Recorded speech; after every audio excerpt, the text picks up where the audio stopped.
दोस्तों नमस्कार। आज है 14 अगस्त सन 2024। आज के एपिसोड में हम चर्चा करेंगे प्याज के ऊपर। गौरतलब है कि प्याज, लहसुन, आलू जैसी महत्वपूर्ण वेजिटेबल्स के ऊपर हमने आपको लगातार अपडेट और विश्लेषण दिए हैं।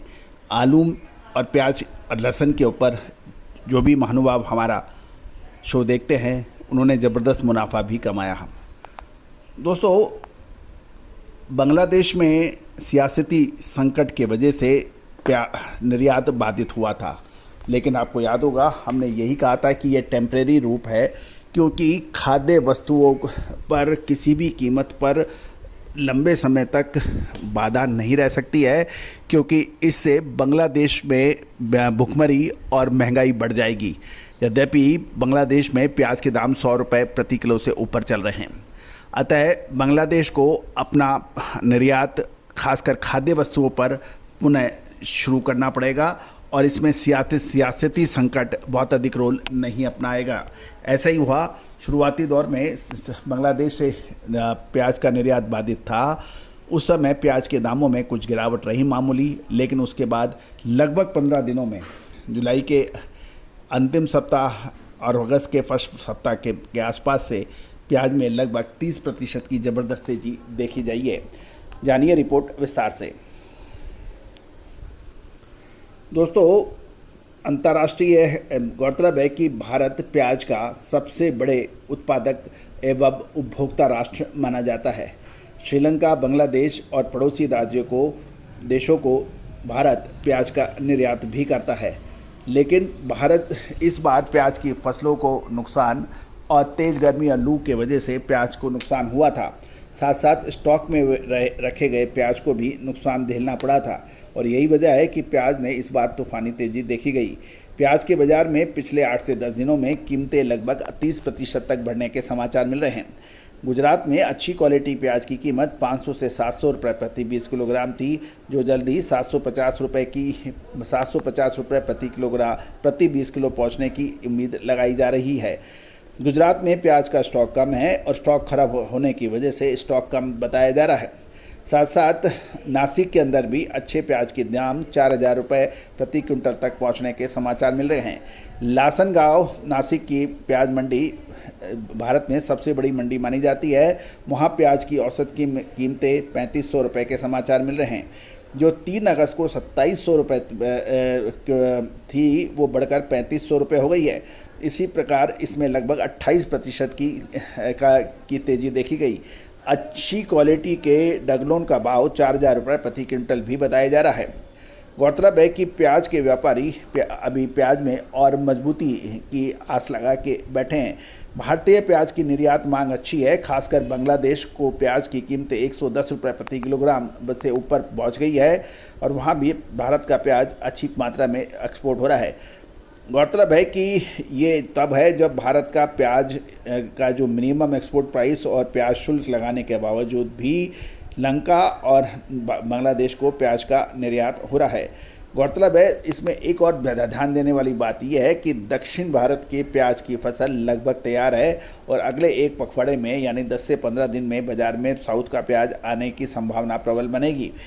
गौरतलब है कि इस बीच महाराष्ट्र के अंदर क्योंकि साल के अंत तक साल 2024 के अंदर कुछ राज्यों के अंदर चुनाव होने बाकी हैं, इसमें महाराष्ट्र प्रमुख है और प्याज के किसानों को वो सरकार के प्रति उनकी असंतोष को देखते हुए सरकार प्याज के निर्यात पर प्रतिबंध के ऊपर विचार कर सकती है। गौरतलब है कि मिनिमम एक्सपोर्ट प्राइस और निर्यात शुल्क एक महत्वपूर्ण बिंदु है प्याज के बड़े एक्सपोर्ट को नहीं होने की वजह से। इससे किसानों को कुछ नुकसान था, इसलिए कुछ प्रदेशों में किसानों ने विरोध भी प्रकट किया था। लेकिन साथ साथ ये भी ध्यान देने वाली बात है कि सरकार ने प्याज की कीमतों पर अंकुश लगाने के लिए तेज बढ़ती हुई के लिए महंगाई दर को रोकने के लिए प्याज का बफर स्टॉक बनाने की भी घोषणा की थी और नाफेड जैसी महत्वपूर्ण संस्थाओं के जरिए सरकार ने प्याज की बफर स्टॉक के लिए प्याज बड़ी मात्रा में खरीदा भी है। कुल मिलाकर अभी वर्तमान स्थिति के अंदर प्याज की स्थिति मजबूत लग रही है, लेकिन ये आगे कितने समय तक मजबूत रहेगी, ये एक महत्वपूर्ण विचारणीय बिंदु है। दोस्तों, समय से माल लेना, समय से माल बेचना, ये अच्छे व्यापारी की फितरत होती है। समय पे उसने माल नहीं खरीदा, समय पे उसने माल नहीं बेचा, तो फिर उसको बड़ी परेशानियां होती हैं। तो हमेशा हमारा ये कहना है, आप सरकारी नियमों के तहत आप काम करें, जमाखोरी से बचें, उचित मुनाफा मिलने पे माल बेचें, सही समय पे माल खरीदें, तो ये निश्चित रूप से व्यापार आपका दिन दुगनी रात दोगुनी से बढ़ेगा। दोस्तों, फाइनेंशियल एस्ट्रोलॉजी यानी भारतीय अनुसंधान पद्धति और फंडामेंटल एनालिसिस जब दोनों एक साथ मिलकर काम करते हैं तो आपकी टाइमिंग बेहतर हो जाती है। कहा जाता है कि किस्मत और मेहनत जब दोनों एक साथ मिलती हैं तो उसको आप रोक नहीं सकते। और दोस्तों, हमारा हर संभव प्रयास रहता है कि हम आपको अधिक से अधिक जानकारियाँ, महत्वपूर्ण जानकारियाँ आपसे शेयर करें, चाहे वो प्याज हो, लहसुन हो, आलू हो, तिलहन हो, दलहन हो, मसाला हो, अनाज हो, कपास हो, सोना चांदी हो, कच्चा तेल हो या स्टील, इन सभी पर हम आपको अपडेट देने का प्रयास करते हैं। दोस्तों, मैं शुक्रगुजार हूँ, धन्यवाद प्रेषित करता हूँ हृदय से कि आपने हमारे चैनल को 1,65,000 से बड़ा परिवार बनाया है।